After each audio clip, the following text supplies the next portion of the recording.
In this chapter, we'll be working exercises that involve exponential and logarithmic functions.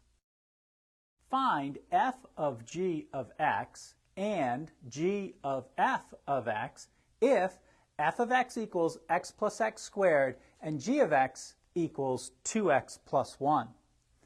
Beginning first with f of g of x.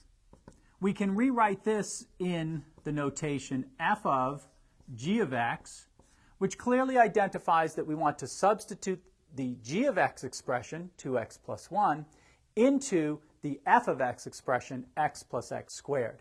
So this would be equal to 2x plus 1 plus 2x plus 1 squared.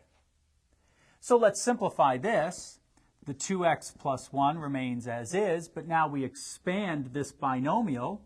It would be 4x squared, that's the 2x quantity squared, twice the product of these two, so twice 2x times 1, which is twice 2x, which is 4x, and then plus 1 squared, which is 1.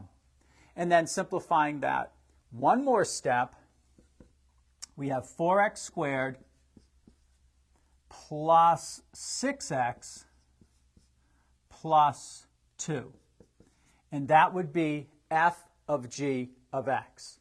Now let's find g of f of x. Rewriting it in the notation g of f of x clearly identifies that we want to substitute g of x, we want to substitute f of x, which is x plus x squared, into g of x.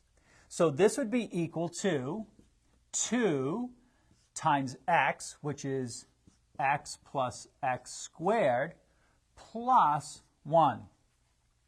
And we now distribute the 2, so it would be 2x plus 2x squared plus 1, and then simply rewriting that in the more standard form with the x squared first. So we have 2x squared plus 2x plus 1.